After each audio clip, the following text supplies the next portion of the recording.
Boa noite, pessoal. Sejam todos e todas muito bem-vindos a mais uma aula da nossa disciplina Direito Penal 2. Eu esqueci a lista de frequência. Minha Flor, você destaca, por gentileza, uma folhinha e passa uma lista improvisada. Eu esqueci de pegar a pasta com as listas de frequência, pessoal. Gente, pessoal, concentração aqui, foco. Vamos entrar em clima de aula. Gente, na noite de hoje nós vamos dar continuidade ao estudo do tema Princípios Gerais do Direito Penal. Né? O primeiro princípio que nós vamos abordar na noite de hoje é justamente o princípio da responsabilidade pelo fato. Meus amigos e minhas amigas, o direito penal, ele se preocupa com fatos. Ou o indivíduo praticou ou concorreu para a prática de um fato típico ou não fez. O direito penal, ele não se preocupa com o autor, no sentido de que não é lícito se rotular, se estereotipar determinadas pessoas com a pecha de criminosas, com a pecha de malfeitores, de modo que, ainda que a vida pregressa do indivíduo possa vir a influenciar a dosimetria de uma eventual sanção penal, ou seja, a proporção maior ou menor da reprimenda a qual o indivíduo fará jus pela prática desse ou daquele tipo penal, o direito penal ele não deve se focar na estereotipação de pessoas com determinados rótulos. Nós não temos um direito penal do autor, nós temos um direito penal relacionado ao fato. A responsabilidade criminal, ela é advinda da prática de uma determinada conduta tida pelo ordenamento jurídico penal como sendo uma conduta criminosa, como sendo uma infração penal. Ou seja, os mais variados tipos penais previstos em nossa norma penal incriminadora, eles definem fatos, definem condutas. E nós temos aí, pessoal, pela sistemática adotada pelo nosso legislador penal, o seguinte sistema, a seguinte ordem no tocante aos mais variados tipos penais. Primeiro, o legislador penal define uma conduta, certo? E essa conduta, prestem muita atenção nisso aqui que eu vou lhes dizer. Esta conduta, ela tem como núcleo, ela tem como figura central, como elemento central dessa conduta, sempre um verbo. Sempre se fala verbo nuclear da conduta. Eu costumo sempre fazer uma associação, um paralelo entre o direito penal e a biologia. Vocês todos devem se recordar que na organização celular nós temos ao centro da célula, que é a unidade morfofisiológica primeira de qualquer organismo vivo, nós temos um núcleo. E orbitando ao redor desse núcleo, nós temos as organelas ou organoides citoplasmáticos. As organelas citoplasmáticas que são responsáveis pelas mais variadas funções desenvolvidas pelas células. As mitocôndrias, ribossomos, lipossomos e todas as demais organelas citoplasmáticas. Aqui no direito penal nós temos, no núcleo da conduta, sempre um verbo, que que referencia uma conduta criminosa.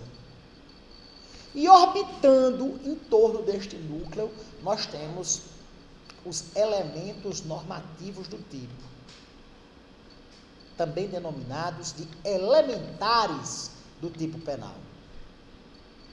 Assim, nós temos lá no artigo 121, o legislador vedando uma determinada conduta. E o interessante, gente, preste atenção, o interessante é que o legislador não diz, não matarás, não roubarás. Quem fez isso foi Deus no Decálogo, lá de Moisés. O legislador, ele não estabelece vedações. Ele, em um primeiro momento, apresenta um preceito primário. O que é preceito primário, gente? É a definição tipológica do crime. Ele primeiro define que aquele tipo penal trata-se, que aquela conduta trata-se de um tipo penal, que aquela conduta trata-se de um fato típico. Mas o legislador penal não se utiliza de uma expressão negativa. Não estuprarás, não matarás, não roubarás. Ele fala, matar alguém, no preceito primário. E logo abaixo, no preceito secundário, ele estabelece uma reprimenda, estabelece uma sanção penal pela prática daquela conduta que foi definida no preceito primário, certo? Aí nós temos matar alguém, pena de 6 a 21 anos, de 6 a 20 anos. A pena do crime de homicídio é de 6 a 20 anos, salvo, obviamente, se for homicídio qualificado, que aí vai para, deixa o tipo penal do caput do artigo 121 e vai para o tipo penal do parágrafo, dos incisos, melhor dizendo, pertinentes ao parágrafo 2º do artigo 121, que são 7 incisos diferentes, 7 situações hipoteticamente descritas pelo legislador, nas quais o tipo penal do homicídio é qualificado e a pena passa a ser, não de 6 a 20, mas de 12 a 30 anos. Certo? Mas o núcleo da conduta sempre será um verbo. Chama-se o verbo nuclear da conduta. E orbitando nós temos alguns elementos que são essenciais à definição do tipo penal. Aí nós temos lá no artigo 155. Subtrair, no preceito primário, subtrair coisa alheia móvel. Qual é o verbo nuclear? Subtrair, evidentemente. E quais são as elementares? Coisa alheia móvel. O que é coisa? Aí a gente vai lá para o direito civil. Coisa é algo que pode ser quantificado economicamente, é algo que pode... Vocês estão pagando teoria geral do direito civil, não estão? Estão? Coisa é aquilo que pode ser quantificado economicamente, aquilo que pode ser, ainda que não seja dotado de um valor pecuniário, é algo que pode ser alvo de posse, de propriedade, de direitos reais. Certo?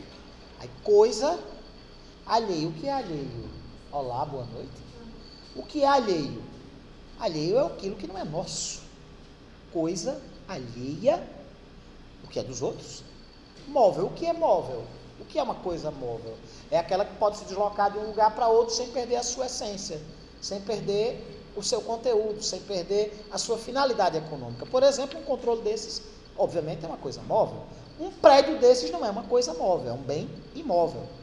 Aí nós temos como elementares da conduta do crime de furto, lá do artigo 155, coisa alheia móvel.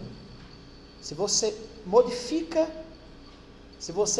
uma dessas elementares, ou você exclui a tipicidade da conduta, e acontece um fenômeno chamado atipicidade absoluta, ou então, pessoal, simplesmente a conduta continua sendo um fato típico, mas deixa de ser aquele fato típico e passa a ser outro. E aí, por exemplo, você vai lá para o artigo 157, o crime de roubo, e você tem subtrair coisa alheia móvel mediante violência, grave ameaça ou qualquer outro meio que dificulte ou impossibilite a reação da vítima.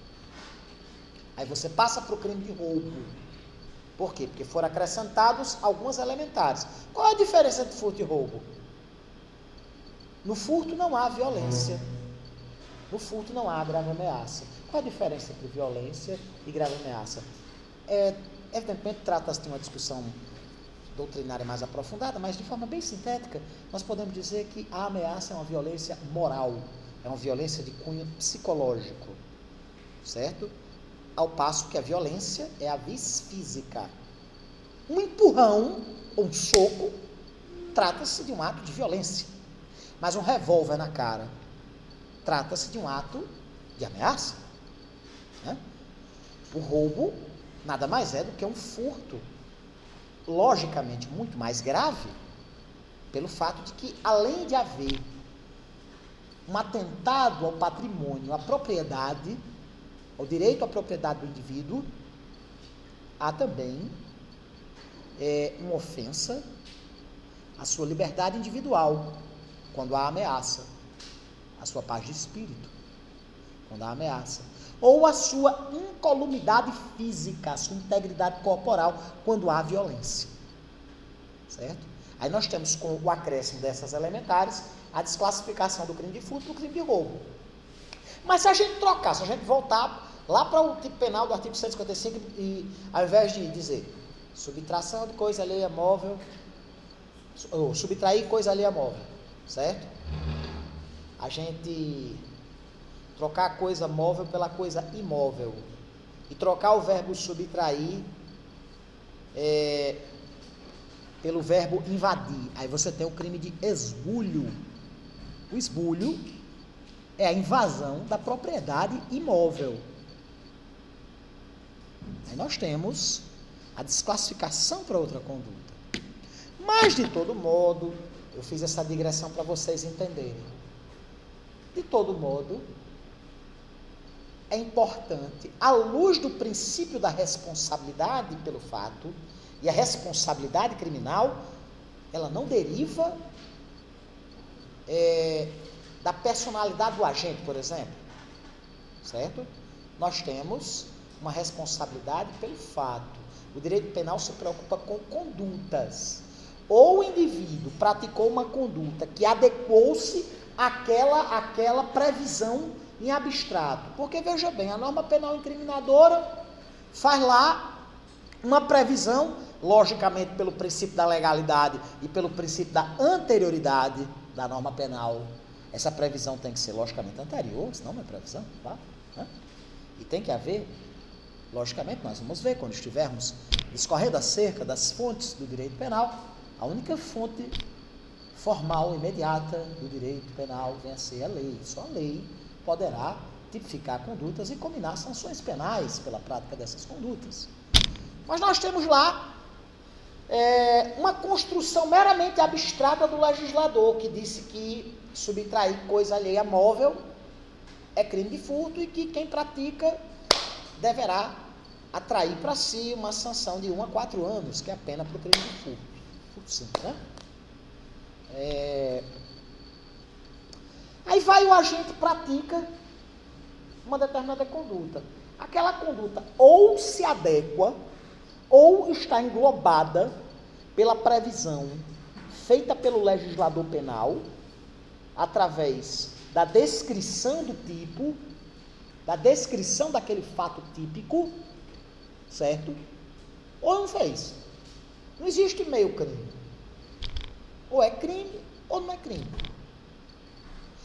Ou há um perfeito enquadramento entre a conduta praticada pelo agente, no caso concreto, aquela previsão que fora feita pelo legislador penal em abstrato, ou não. Aí o fato é típico ou é atípico. Ou é uma infração penal, crime ou contravenção, ou então é um irrelevante penal. Um exemplo que eu citei, eu acho que na primeira aula, quando eu estava falando do nosso plano de curso, questão do crime de corrupção. Você subornar um garçom numa festa privada ou num restaurante para servir a sua mesa, preferencialmente, pode até não ser uma atitude lá das mais louváveis. Mas está muito longe de ser um fato típico. Por quê? Por absoluta ausência de previsão legal. Agora, você subornar um funcionário numa entidade pública, por exemplo, numa empresa pública, ou numa autarquia, ou numa repartição pública da administração direta, enfim. Você propor uma vantagem devida a um servidor público, ainda que ele não aceite, trata-se do crime de corrupção ativa.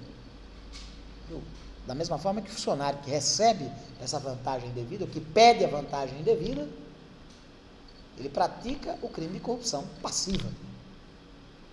Por quê? Porque existe uma previsão legal, um elementar dessa conduta do crime de corrupção passiva, o agente ser servidor público, o agente ser funcionário público. Se ele não for funcionário público, não é corrupção passiva.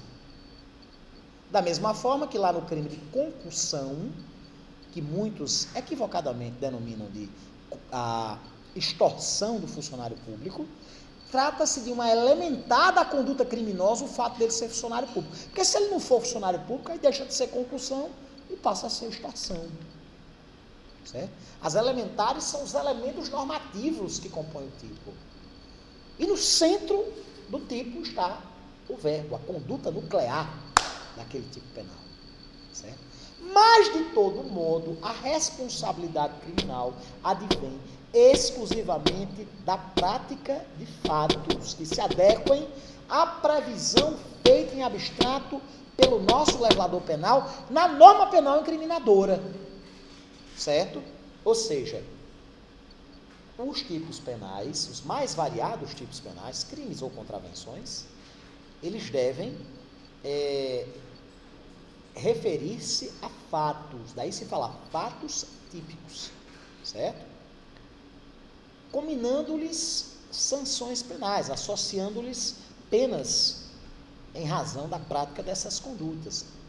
O tipo penal não pode estereotipar autores em razão, por exemplo, de uma condição específica, em razão de pertencerem a um partido político, em razão de pertencerem a uma determinada etnia, em razão de pertencerem a um determinado sexo, de pertencerem a uma determinada região do país, certo? Nem o fato do indivíduo, prestem bastante atenção, nem o fato do indivíduo ser reincidente autoriza o direito penal a tratá-lo no tocante à presença ou não da culpabilidade de forma diferenciada. Não é porque o indivíduo praticou crimes que ele deva ser taxado, estereotipado como criminoso, certo? O fato dele ter uma vida pregressa pautada pela prática de delitos vai influenciar? Sim, mas na dosimetria, não na formação de um juízo de culpabilidade, porque ele pode ser um criminoso, mas naquele caso concreto, ele pode perfeitamente ser uma pessoa inocente. Daí, a responsabilidade penal, ela está associada a fatos e não a autores. Não se coíbe, aliás, não se admite o direito penal baseado no indivíduo, o direito penal do autor. Nós temos na sistemática adotada pelo direito penal brasileiro, como no mais na sistemática adotada em todas as democracias de inspiração liberal, de todas as democracias burguesas, um direito penal do fato, certo? Ninguém pode ser punido por questões de cunho pessoal. A ninguém pode ser atribuída a pecha de criminoso em razão dessa ou daquela condição sua. Certo? Pelo contrário, a sanção penal, ela deve ser aplicada ao indivíduo após o Estado juiz, exercendo a função jurisdicional que lhe é pertinente, chegar a um juízo de culpabilidade após o devido processo legal, com todas as garantias que lhe são inerentes, com todas as garantias de índole essencialmente constitucional e principiológica que marcam o devido processo legal. Contraditório, ampla defesa, publicidade dos atos processuais, e todas as demais garantias, certo? Após o devido processo legal, após o advento do trânsito em julgado de uma sentença penal condenatória, é que é lícito ao Estado, exercendo o poder que lhe é pertinente e exclusivo, em caráter exclusivo, o ius puniendi, o direito de punir, o direito de vigiar e punir, do qual fala Foucault, ele é exclusivo do ente estatal. Mas mesmo o Estado só pode exercitá-lo após o devido processo legal. E pelo princípio da presunção do estado de inocência, pelo princípio da não culpabilidade, ou simplesmente princípio da inocência, o Estado só pode aplicar as sanções penais correspondentes após o trânsito em julgado da sentença penal condenatória. Daí uma prisão de natureza cautelar, uma prisão de natureza preventiva, tem que necessariamente ser muito bem fundamentada. O artigo 312 do CPP, do Código de Processo Penal, estabelece as situações em que se justifica uma custódia preventiva. Quando há risco para a instrução criminal, ou seja, quando porventura o agente que está sendo acusado da prática de um delito vier a comprometer o bom andamento do processo, por exemplo, destruindo provas, intimidando vítimas, intimidando testemunhas, comprometendo o regular andamento processual. Quando houver risco para a aplicação da sanção penal, risco para a efetividade da norma penal incriminadora, no caso de uma eventual condenação, ou seja, quando houver risco de o indivíduo evadir-se do distrito da culpa, fugir, e a aplicação da sanção penal acabar restando frustrada, certo? E quando houver risco à ordem pública, à ordem econômica, à ordem social. O risco à ordem pública, o risco à sociedade, justifica uma custódia preventiva, quando se vislumbrar a possibilidade concreta do indivíduo voltar a delinquir. E com isso acabar comprometendo a ordem pública. Mas tirando essas situações legalmente previstas, a custódia preventiva, ela é ilegal. Por quê? Porque constitui-se numa antecipação de pena. E uma antecipação de pena é algo que foge ao devido processo legal, é algo que foge ao princípio da presunção do estado de inocência, é algo que foge à segurança jurídica, e é algo que foge ao princípio da responsabilidade pelo fato. Porque a responsabilidade do indivíduo, em razão das condutas criminosas, deve estar associada aos fatos típicos que eventualmente ele tenha praticado. E como é que se apura a prática de um eventual delito, de um eventual crime, de uma eventual contravenção? Como é que se apura a prática de uma infração penal? Através do processo penal, através do exercício do devido processo legal, dentro do sistema acusatório que vigora em nosso sistema. Não se coíbe, não se admite dentro do sistema acusatório que as funções de acusar e julgar sejam exercidas pela mesma pessoa ou pelo mesmo órgão. Isso é completamente alheio ao Estado democrático de direito. Isso é completamente alheio, é completamente avesso à democracia você imaginar um juiz que haja, eu não estou citando caso nenhum, isso aí eu deixo pela imaginação das senhoras e dos senhores, um juiz que haja como parte acusatória.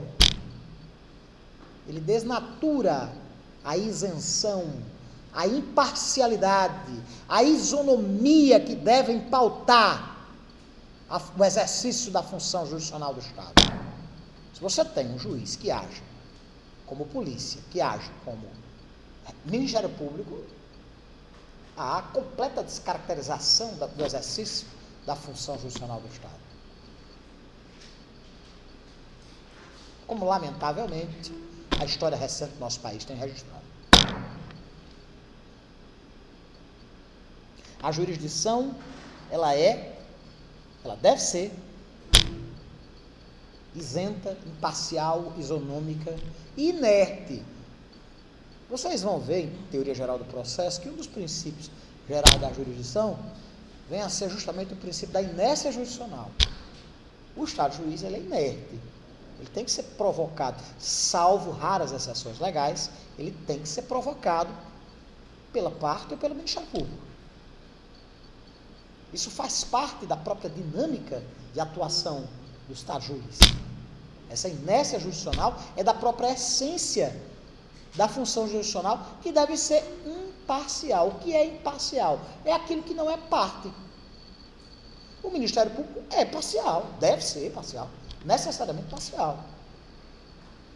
Na definição feita por um grande procurador da República, Dr. Luiz Francisco de Souza, lá de Brasília, o Ministério Público é o grande escritório da advocacia da sociedade.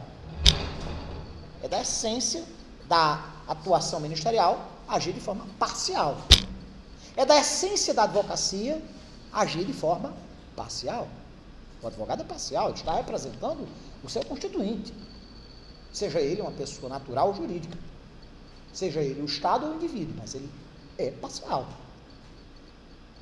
Mas o magistrado jamais poderá comportar-se de maneira parcial. Sob pena de comprometer, sob pena de ferir de morte a sacrossanta essência de sua função.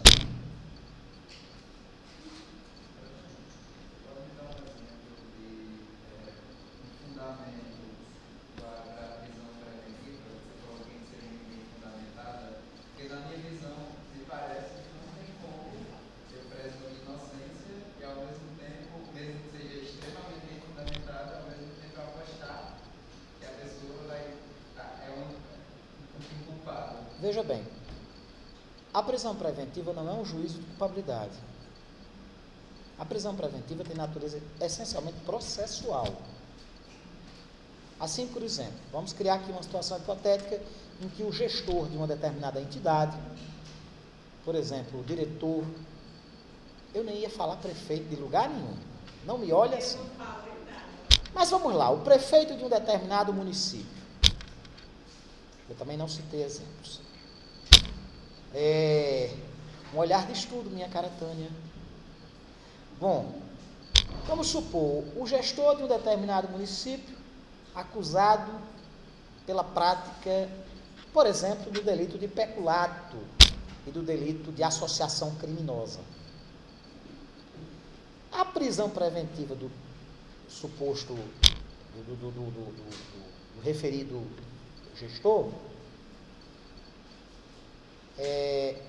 ela pode se revestir de importância processual quando se verificar a concreta possibilidade dele destruir provas da prática dos seus crimes, ou dele ameaçar testemunhas, ou comprar testemunhas, ou de continuar reiterando na prática criminosa, lesando o erário.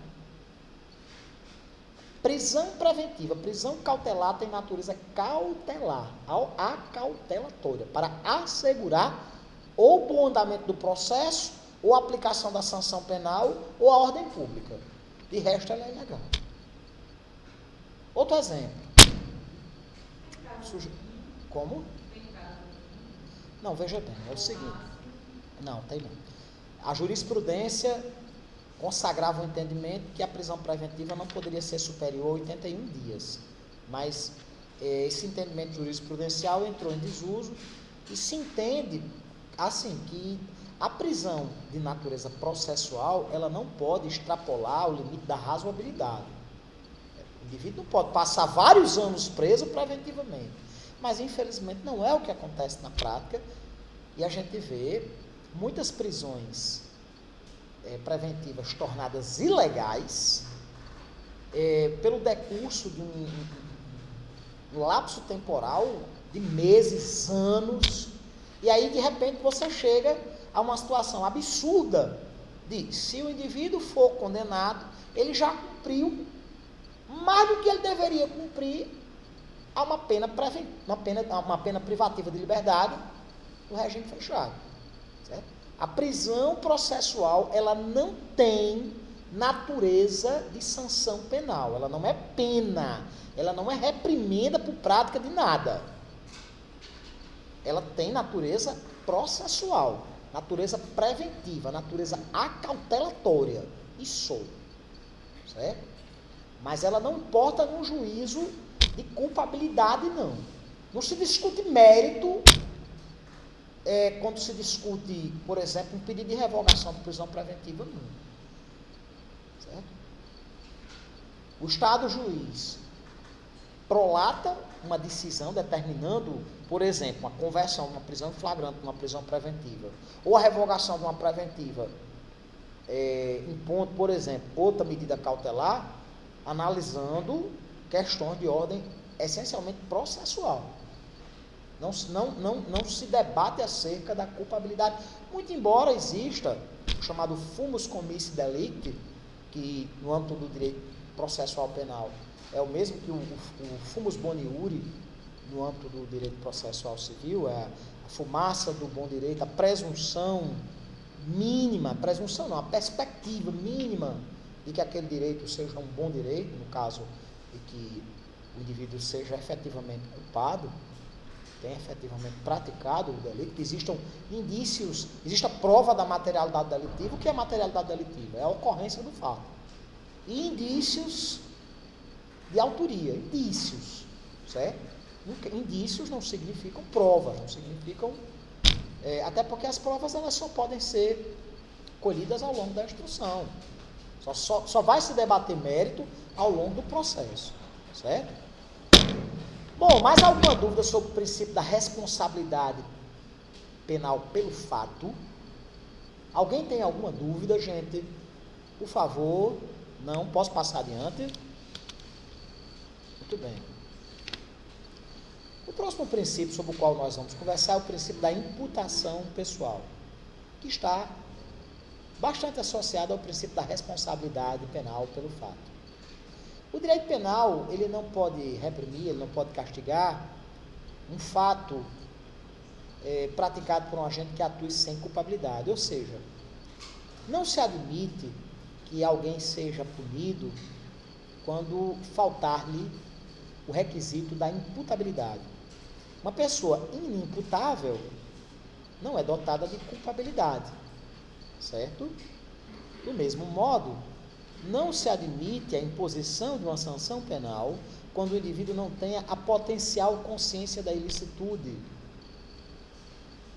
Nem tampouco quando não se possa exigir conduta diversa. Assim nós temos, gente, só adiantando um assunto que a gente vai ver lá na frente. Por isso que eu peço a vocês que prestem muita atenção. A culpabilidade, ela encontra-se alicerçada num tripé, composto de 3 aspectos distintos. Tripé, logicamente, só pode ser 3. 3 aspectos distintos. Primeiro, é necessário que o indivíduo seja imputável. O que é imputável? O que é imputabilidade? É a condição do indivíduo poder ser responsabilizado criminalmente. Quem são, a priori, os indivíduos imputáveis? Os indivíduos maiores de idade. Ocorre que algumas pessoas, embora já tenham alcançado a maioridade penal, que depois de 2002 se confundem com a maioridade civil. Antes de 2002, eu acho que eu estou ficando velho, eu estudei pelo Código Civil de 1916. Antes de 2002, a maioridade civil só era alcançada aos 21 anos. Hoje não.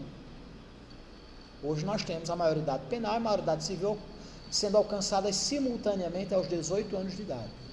Mas é perfeitamente possível que o indivíduo, embora maior de idade, embora a princípio penalmente capaz, ou seja, imputável, ele acabe sendo inimputável, por exemplo, pelo desenvolvimento mental incompleto ou retardado. O indivíduo que não alcançou quociente intelectual suficiente para entender a natureza dos seus atos, ou então um indivíduo que esteja padecendo de uma moléstia psiquiátrica grave, uma pessoa que sofra de graves distúrbios psiquiátricos, como a esquizofrenia paranoide, que muitas vezes leva à inimputabilidade do indivíduo, certo? A vida é inimputável. Além da imputabilidade, existem outros dois aspectos que caracterizam a culpabilidade. Existem dois outros pés nesse tripé, né? Nós temos a questão da potencial consciência da ilicitude. O indivíduo tem que ter uma consciência acerca da ilicitude da sua conduta, certo? E além disso, é necessário que ele possa se manifestar de forma diversa. Ele poderia ter agido de uma forma, mas mesmo assim não agiu. É a chamada exigibilidade de conduta diversa. São essas os três aspectos, os três elementos que caracterizam a culpabilidade: imputabilidade, potencial consciência da ilicitude e exigibilidade de conduta diversa, certo? Muito bem. Havendo a presença desses três elementos, ocorre a culpabilidade. Por isso que muitas vezes o fato é típico, é antijurídico, mas não é culpável. Por quê? Um inimputável pode praticar crime? Não. Um inimputável é dotado de culpabilidade? Não. Menor de idade pode responder a processo criminal? Não.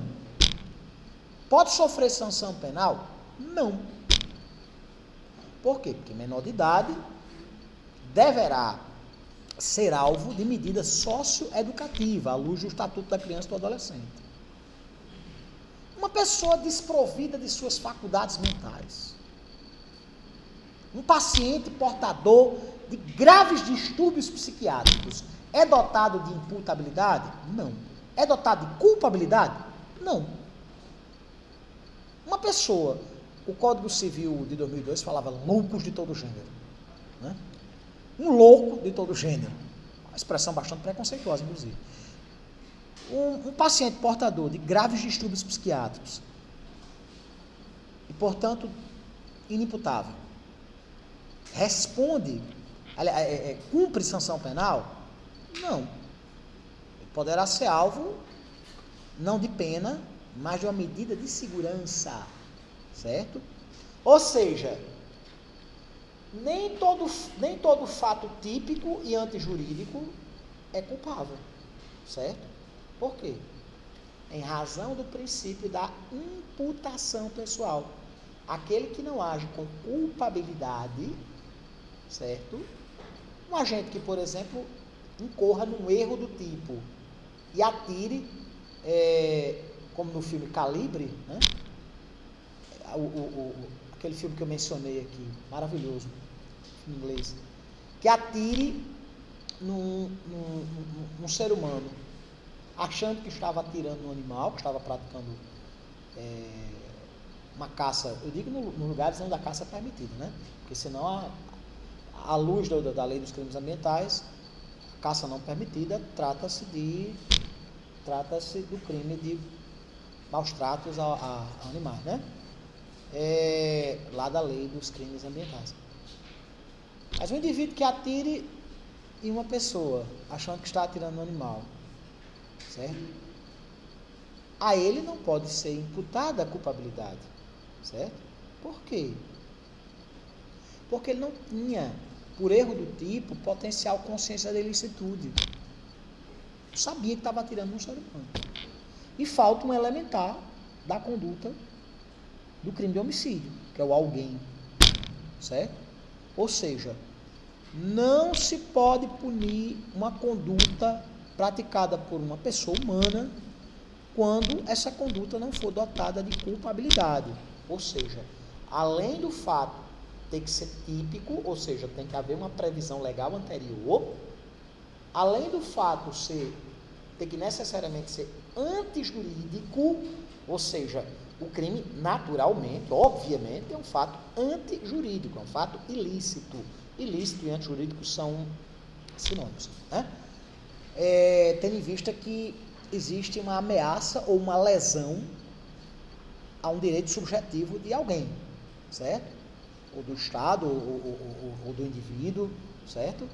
Mas existe uma antijuridicidade, existe uma ilicitude. E além da tipicidade e da antijuridicidade, é necessário que haja a culpabilidade.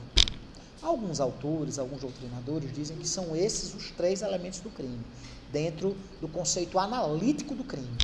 Outros dizem que não, outros dizem que só compõem a estrutura analítica do crime a tipicidade e a antijuridicidade. A culpabilidade, ela seria pressuposto da pena, mas não integraria a estrutura analítica do crime, certo? A culpabilidade seria um elemento externo à estrutura do crime, certo?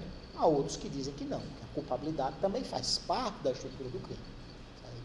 Depende do entendimento doutrinário que cada um se filie, certo? Muito bem. Qual é o fundamento, independentemente da culpabilidade tratar-se ou não de elemento do crime, dentro desse conceito analítico do crime, que nós vamos ver mais lá na frente. Qual é o fundamento da responsabilidade penal do indivíduo, a responsabilidade penal pessoal? A culpabilidade. O indivíduo tem que agir com culpabilidade, ou seja, além de ter praticado um fato típico, além de ter praticado um fato antijurídico, fato típico porque foi previsto anteriormente pela norma penal incriminadora. Fato antijurídico ou ilícito porque lesou, ou pelo menos ameaçou, um determinado bem da vida, um determinado bem jurídico. Além disso, é necessário que haja culpabilidade, ou seja, que o agente seja imputável, certo? Que o agente tenha a potencial consciência da ilicitude e que o agente tenha a condição de portar-se de forma diversa, a exigibilidade de conduta diversa, e não tenha feito, certo? Ou seja, vocês veem que esses princípios todos, eles são profundamente interligados. Nós temos aqui no princípio da imputação pessoal a responsabilidade penal necessariamente objetiva, como nós vimos na aula passada. Por quê? Porque a responsabilidade penal está fundamentada na culpa. E quando eu falo culpa, gente, vou repisar aqui algo que eu já mencionei. Me refiro a culpa e dolo.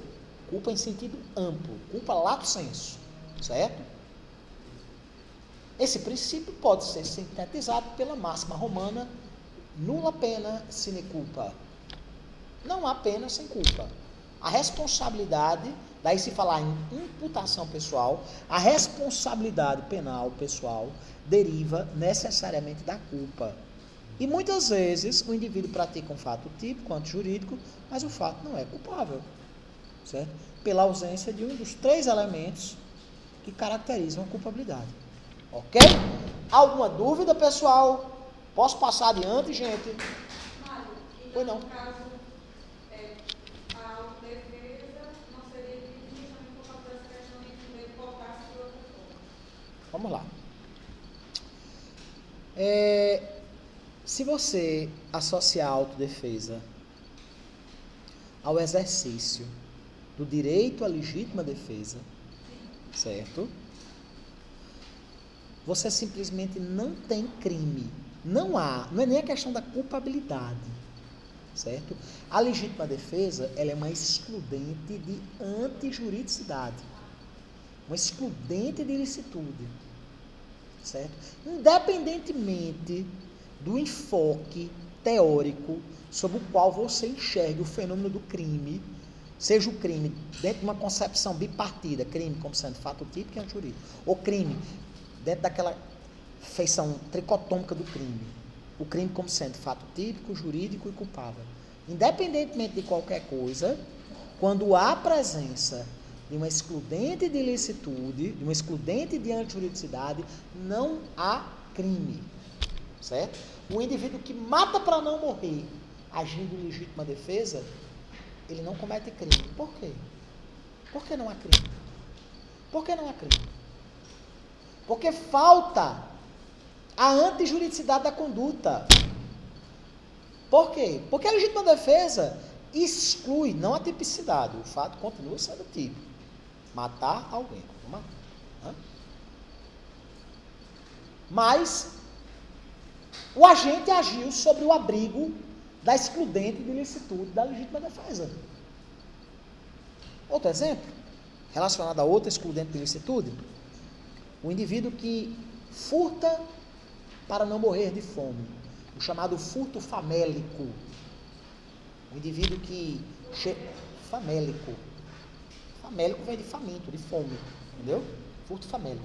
O indivíduo que ingressa no interior de um supermercado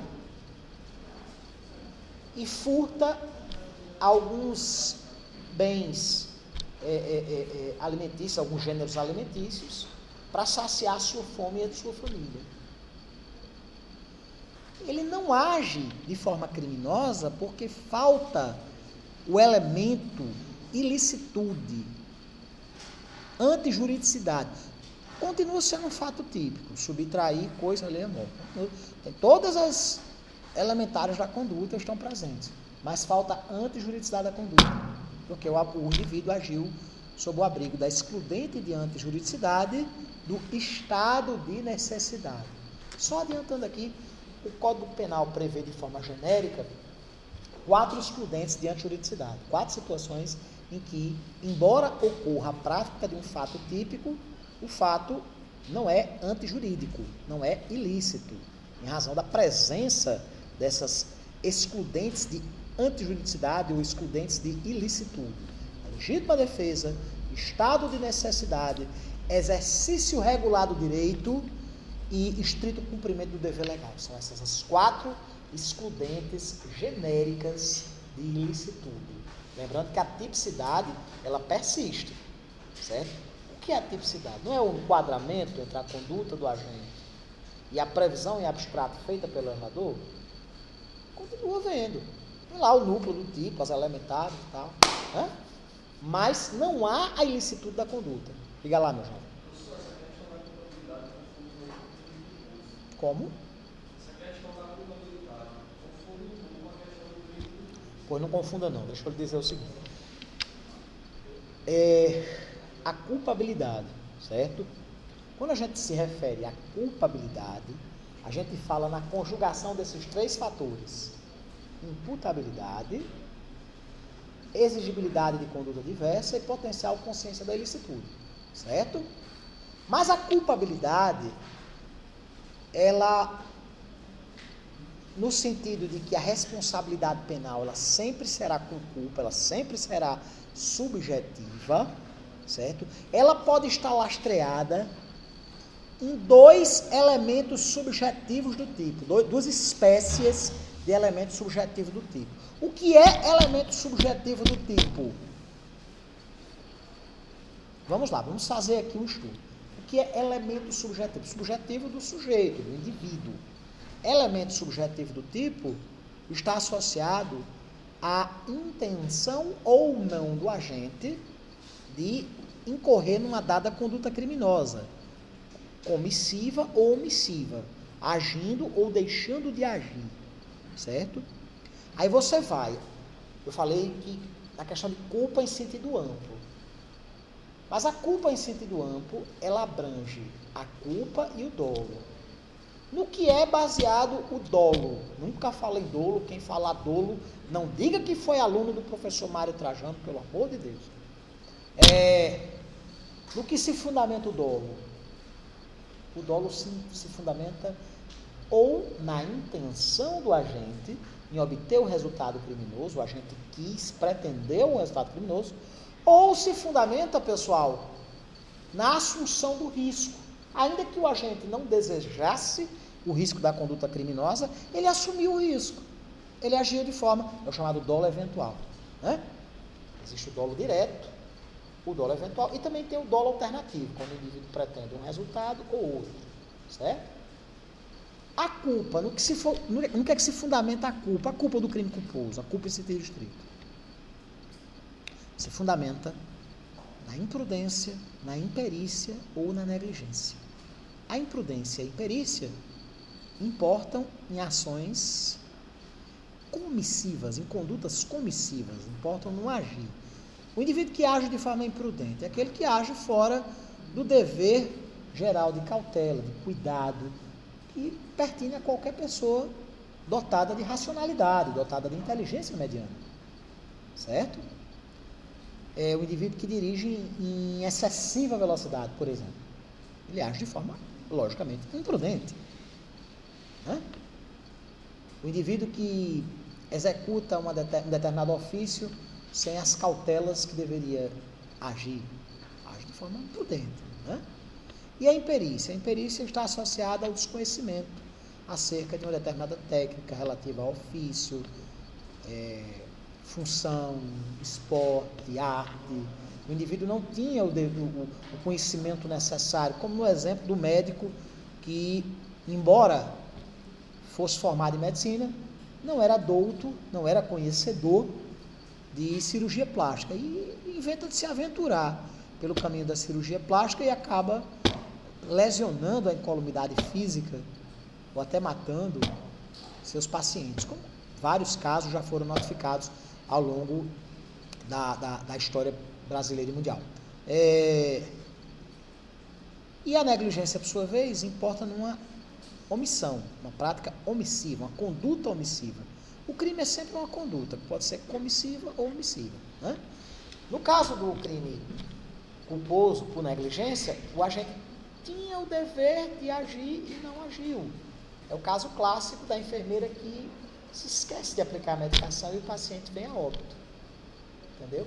Estava lá assistindo a novela Global, interessada nas aventuras e desventuras do galã e da mocinha, e esqueceu de aplicar a injeção no paciente, e o paciente vai e morre. Aí nós temos, obviamente, um homicídio culposo em face à negligência. Né? Deu para entender a questão do crime culposo? Sim, gente, a regra é que os crimes sejam dolosos. Se o legislador penal não fizer previsão acerca da forma culposa do ilícito, presume-se que ele seja doloso. É necessário que haja, inclusive, em homenagem ao princípio da legalidade, a previsão de que aquele delito comporta a forma culposa. Há crimes que, pela sua própria essência, só podem ser dolosos. Não existe roubo culposo. Né? É ilógico você imaginar um roubo, um furto culposo. Mas é perfeitamente possível, do ponto de vista lógico, do ponto de vista fático, que um homicídio seja culposo. Que uma lesão corporal seja culposa. Vamos supor, o indivíduo foi pintar a sua casa, armou uma escada na porta da casa, estava lá pintando, deixou o balde pendurado na escada, vai passando desavisado e a escada, puf, acerta-lhe a cabeça, ofendendo-lhe a integridade física ou até matando. Né? Numa situação dessas, obviamente que há a prática do crime culposo, da lesão corporal, do homicídio. Mas é necessário que haja previsão da forma culposa do delito. Por isso que alguns crimes têm como elemento subjetivo do tipo exclusivamente a culpa. Há outros ilícitos, exclusivamente o dolo. Há outros ilícitos que comportam como elemento subjetivo do tipo tanto o dolo quanto a culpa. Certo? Dara ia fazer uma pergunta, né, Dara?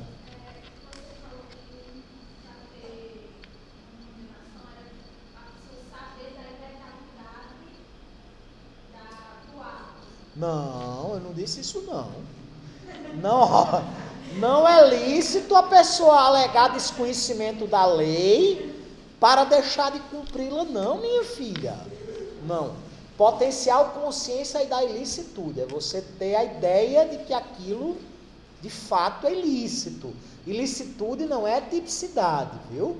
Ilicitude está associada à antijuridicidade.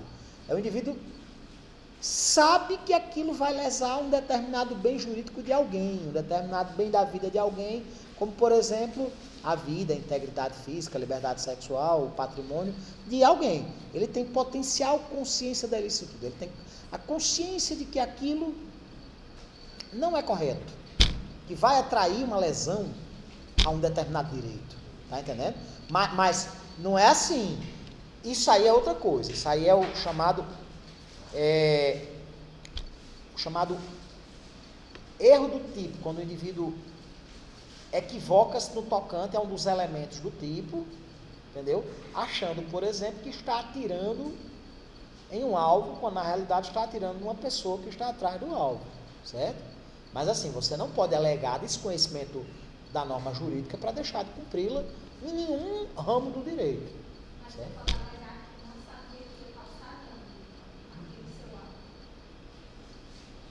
Que você não tinha, exatamente, você não tinha a potencial consciência de que aquele ato iria atrair uma lesão a um bem jurídico pertencente à suposta vítima. Certo, Dani? Como? Não, culpa consciente é outra coisa.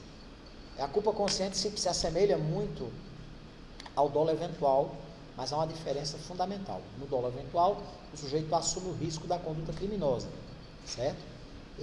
O resultado criminoso é previsível, não é querido, ele não quer, certo?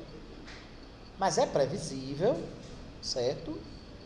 E mais do que previsível, é até previsto pelo agente, certo? Não é desejado, mas é previsto. Além de previsível, é previsto por ele. Ele supõe até que pode acontecer, mas ele não está nem aí se vem acontecer ou não.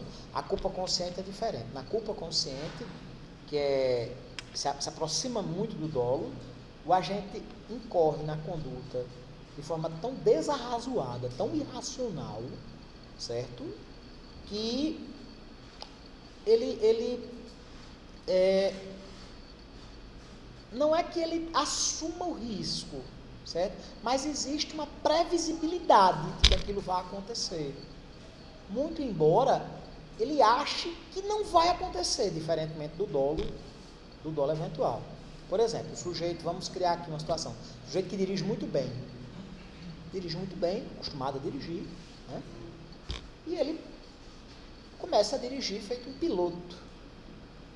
Não, eu me garanto. O resultado é previsível, mas ele, no seu íntimo, não crê que vai acontecer. E acontece. Isso é a chamada culpa consciente, certo?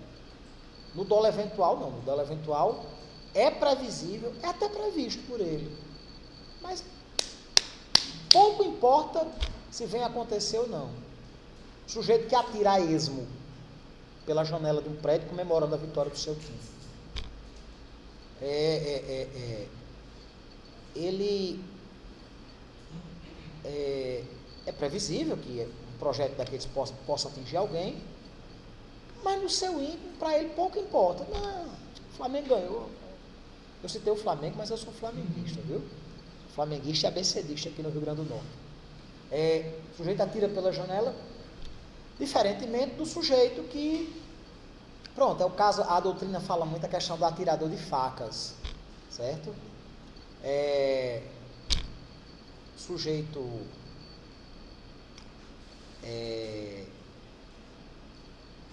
vamos supor, o atirador de facas falta ao circo, ou adoece por algum motivo, e o palhaço resolve substituí-lo. Não, rapaz, lógico que ele não é expert como atirador de facas, certo? Ou seja, o resultado é previsível, e dependendo do elemento subjetivo do tipo, quando ele é previsível, mas ele... Não, rapaz, eu andei tendo umas aulas com ele, eu sei, que eu me garanto. Entendeu?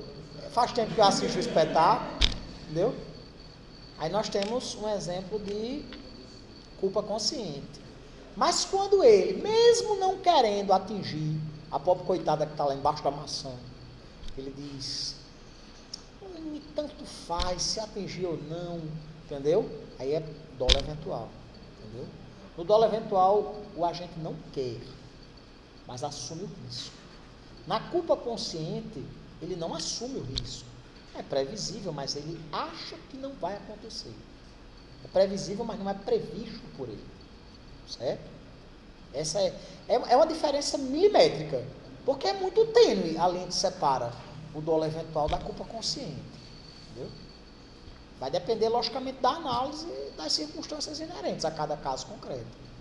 Porque não tem uma fórmula matemática para se definir o que é dolo eventual e o que é culpa consciente. Né? Sim, qual é teu nome? Sim. Magno? Magno ia fazer uma pergunta, faça aí, Magno.